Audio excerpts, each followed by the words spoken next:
Brandon Novak is a native of Baltimore, former pro skateboarder, an MTV celebrity, and an alumnus of the Jackass movies, and now a New York Times best-selling author. He is also a recovery advocate and now a spokesperson for the Banyan Treatment Center. His message, which he writes about in his book, Dream Seller, especially hits home with many parents as drug addiction is plaguing our nation and many of our youth. Brandon Novak joins us now with his mom, Pat Novak. I'm so happy to have you both here.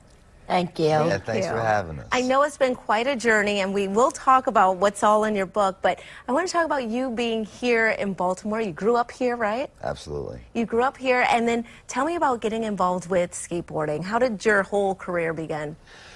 Whew, it's tough to give you a whole career in... I know, in like 20 seconds. Yeah, so I'll give you like the 20-second Reader's Digest version. You know, my mother gave me my first skateboard at the age of 7, and that night when she put me to bed, she said, "Brandon, what do you want to do with the skateboard?" I said, "I want it in bed with me." She said, "Why?" I said, "Because if I die, I want it to go with me." You know, it was like God had came down to hand me the Holy Grail in the form of a skateboard. You loved it that much. I knew I was going to be a professional skateboarder. I ate it, I breathed it, I slept it, I dreamt it. And you did. At 15, I became it. At 14, I was the first skateboarder ever to be endorsed by Gatorade. You know, so. Amazing. And Pat, seeing your son, you give him the skateboard and he gets it and just takes to it like a fish to water. Yes, he did. I mean, how was that, just sort of watching him hone his craft? I mean, look at them. I mean, that's amazing. Oh, I was very proud of him. Yeah. Because he was such a, well, you could see he was living as such a little guy and he was skating so well. Oh, you were a cutie. Thank you. Yes, he was. Definitely. So you go on this whole adventure, and then you become superstar, MTV, you're in these movies. Talk about that rise. Was it everything that you dreamt it to be, or? Absolutely. It was everything that I wanted, everything that I dreamed of, and everything that I thought life should be. But unfortunately, I found myself wrapped up in the disease of addiction. And what I learned is that the disease of addiction doesn't discriminate. From Yale or jail, the White House or the outhouse, the results are all the same. And 1 out of 7 people will be affected. So when I got really wrapped up with drugs and alcohol, I was kind of like too far gone to be redeemed. Because I was so successful at such a young age, people kind of just let me do what I wanted to do. So how old were you when you started getting involved with drugs and alcohol? 16 to 17, I was a full-blown heroin addict. Wow. You know, and by the end of a 25-year drinking and drugging career, I had been in 13 inpatient treatment centers. I had lost count of outpatients and detoxes. My mother had bought me a plot. People had taken life insurance policies out on me, and I was on life support for 7 days. I can't even imagine. You know. And you, as his mom, you know, seeing this, how was that time for you? It was heart-wrenching. It was terrible. It was a living nightmare. But you stuck with them, trying to get through, you said 13 different treatment centers. Yes, I did. And then finally, it stuck. I never gave up hope, ever. Right, yeah, your mom. Ever. Your That's mom. right, as long as he was breathing. Right.